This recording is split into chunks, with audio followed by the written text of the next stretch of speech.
The FBI director just got caught red-handed lying to Congress, and what Senator Cory Booker exposed should terrify every American who believes in the rule of law.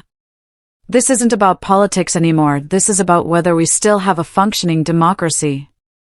If you care about keeping America safe from actual threats instead of political vendettas, hit that subscribe button and ring the notification bell because we're about to break down the most explosive Senate hearing of the year. I asked you whether you had any knowledge or discussions about removing FBI officials and installing political personnel before you were confirmed to that position. And I wonder, did you then understand or have conversations with the White House about the intentions to do so? Before I was confirmed? Yes, sir. Did I have discussions with the White House to remove FBI personnel? Yes. No. So you're saying that you had no discussions with the White House before you were in the position about the removal of any personnel from the agency? As I was preparing for my confirmation hearing, I had numerous discussions involving the type of people that would be employed, and that those that were failing to meet the mark at the FBI would no longer be employed if I were confirmed. And I'm assuming that mark had to do with loyalty to the Trump administration. No, you're wrong. Okay. I'd like to revisit another subject from that hearing. Did you testify, you did testify before the grand jury that President Trump had declassified the documents at issue in the Mar-a-Lago classified documents case. Is that correct? I don't have the grand jury transcript. That's why I released it. Whatever it says is the best evidence. That's what you said to Senator Whitehouse, that your grand jury testimony was publicly released. It has not been. In fact, in July, a court denied a news outlet's bid to get that transcript. But the court said quite clearly that you are free to discuss your grand jury testimony. So I ask you again, did you testify before the grand jury that President Trump declassified the documents at issue in the Mar-a-Lago classified document case? And that is why I took your invitation to work with the department and the court to have that transcript released. And the transcript is the best evidence of what I said then. So you're saying right now this committee can have access to what you said before the grand jury? To whatever was released. Under my understanding, Senator, that the Department of Justice... You and I both understand the law. Let me finish. I understand under Rule 6 of the Federal Rules of Procedure, a grand jury witness, in this case you, is not barred from sharing their grand jury testimony. This is an oversight hearing. This is germane to your integrity and credibility. You know right now whether or not you testified that President Trump declassified the documents at issue in the Mar-a-Lago classified documents case. Why are you refusing to answer that simple yes or no question right now? Because the premise of your question is inaccurate, and there is no premise to my question, but trying to get to an order of what is truth or not. How do you how do you know what was asked in the grand jury if you weren't there? Mr. Patel, this is a mockery you're making of this hearing and simple questions. It's a simple question. If you have Mr. a transcript, Patel, during you can your read nomination, the question, but you don't have it. You promised that, quote, all FBI employees will be protected against political retribution. When I ask you, are you aware of any plans or discussions to punish in any way, including termination, FBI agents or personnel associated with the Trump administration, you explicitly said under oath that you were not aware of any plans to punish FBI agents associated with criminal investigations of Donald Trump. I don't believe you were truthful. Firing FBI employees based solely on the cases that they are investigating, their case assignments, is illegal, and you know that. A new lawsuit that's been discussed numerous times, filed by 3 FBI officials, alleges that you carried out Donald Trump's campaign of retribution, in quotes, against FBI employees for, quote, failure to demonstrate sufficient political loyalty. One of those plaintiffs has been discussed today, Brian Driscoll. Now, we know 20 years of distinguished service to the FBI before you terminated him. Special agent in charge of FBI's Newark field office, where he operated with distinction. Medal of Valor winner, Shield of Bravery awards. He's a patriot. You terminated Driscoll via a letter dated October 8th, 2025. And in that letter, you said that you were firing him pursuant to Article 2 of the Constitution. Well, you're not the President of the United States. And so I'm wondering under what authority you were allowed to terminate him. That matter is under litigation, and I'm not able to discuss it. Okay, well, discuss this. Did you have discussions with Stephen Miller about firing this particular person or about his continuance in the FBI? Not that I recall. How often do you speak to Stephen Miller? Frequently on our Homeland Security task forces. You frequently talk with Stephen Miller about subjects other than Homeland Security task force issues, correct? I frequently talk to Mr. Miller about Homeland Security task forces. Has Stephen Miller ever given you his opinions on how to run your agency?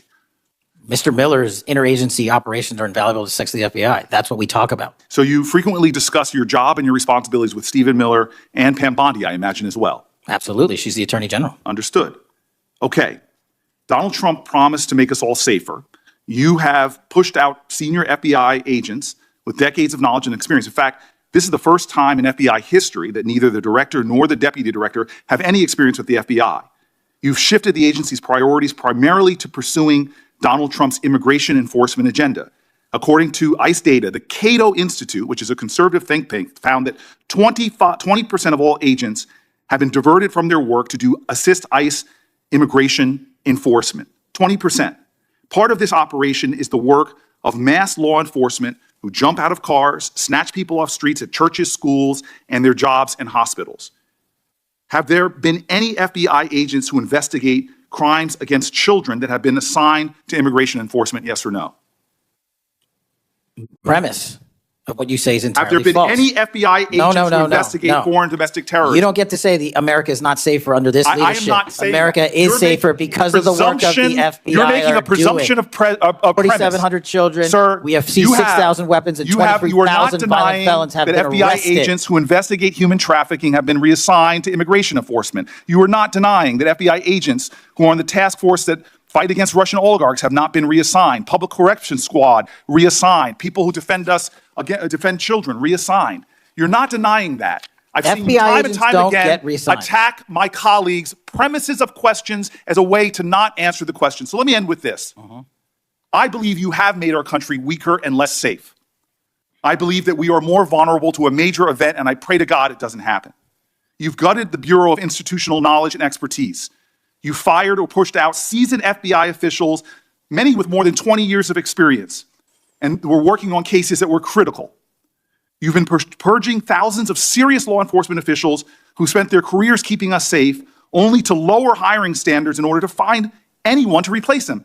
And shockingly, you admitted in this hearing to Senator Coons that it would take 14 years to fill the vacancies at your agency. Many are the result of your purge. 20% of FBI agents are doing low-level immigration enforcement instead of their mission-critical work. You've disbanded entire task forces that stop election interference, foreign influence, public corruption. And who benefits from this? Well, corrupt people benefit from it. Criminals benefit from it. Vladimir Putin benefits from it. And it really makes me wonder who you're looking out for. It makes me think we can't trust you as a nation. You swear to release the Epstein files, but now you're withholding the Epstein files. You claim that you have a suspect in a serious assassination. Whoops, then you don't have a suspect. You know nothing about plans to remove FBI agents, yet you're directly involved in those plans.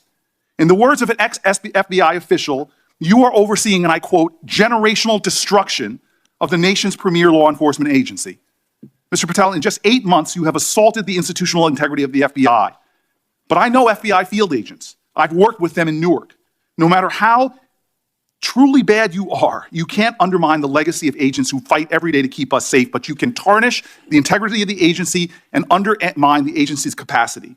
I believe you're failing as a leader, and that your failure does have serious implications for the safety and security of Americans and our families. We're more vulnerable to domestic and foreign attack because of your failures of leadership. I don't think you're fit to hand the Bureau, but here's the thing, Mr. Patel. I think you're not going to be around long. I think this might be your last oversight hearing. Because as much as you supplicate yourself to the will of Donald Trump and not the Constitution of the United States of America, Donald Trump has shown us in his first term and in this term, he is not loyal to people like you. He will cut you loose. This may be the last time I have a hearing with you because I don't think you're long for your job. But I'm going to tell you this. I pray for you. I pray for you that you can step up and defend your oath, defend the Constitution, and do a much better job of defending this country.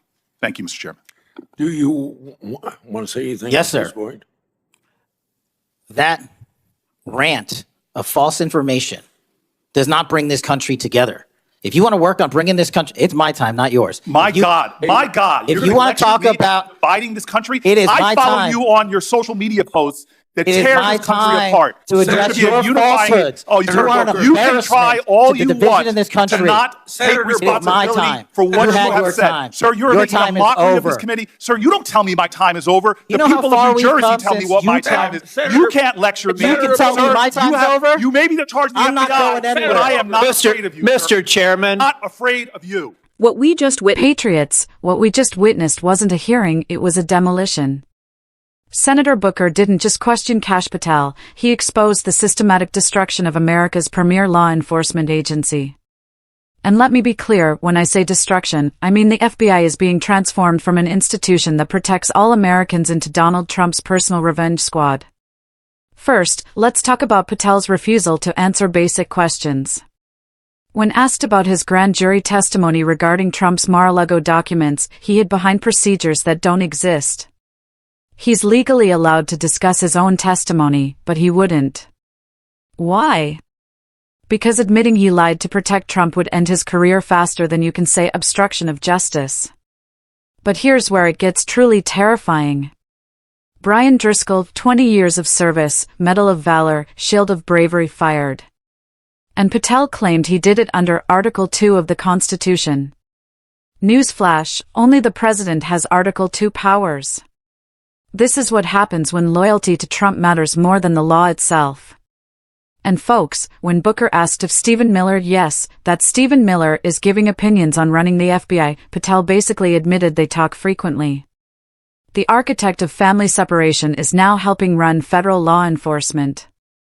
Let that sink in.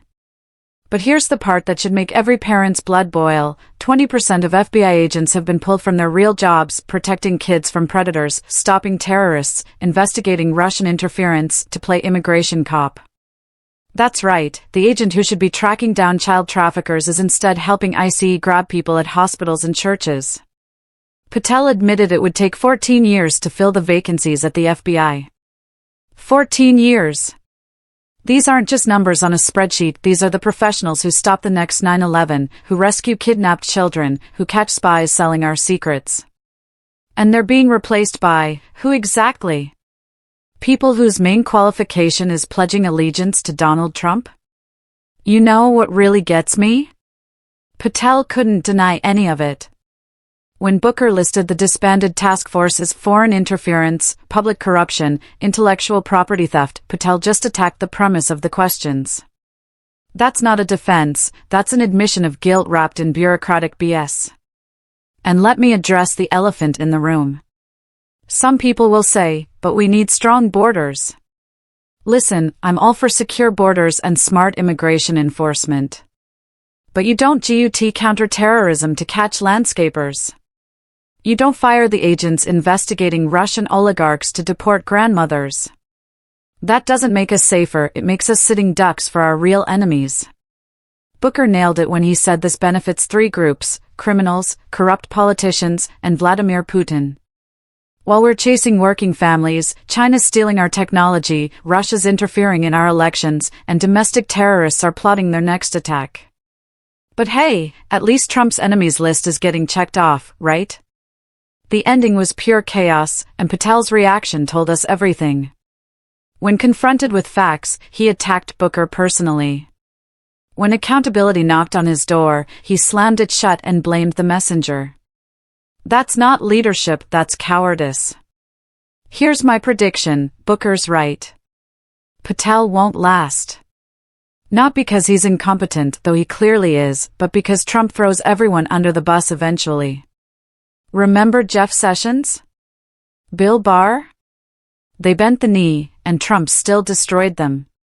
Patel's playing with fire, and he's about to get burned.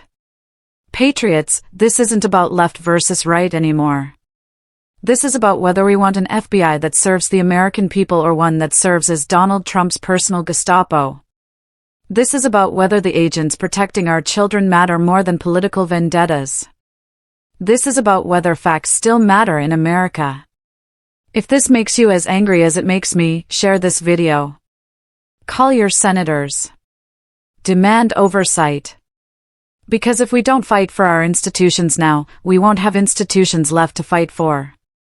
Stay vigilant, stay informed, and remember, real patriots defend the Constitution, not a wannabe dictator.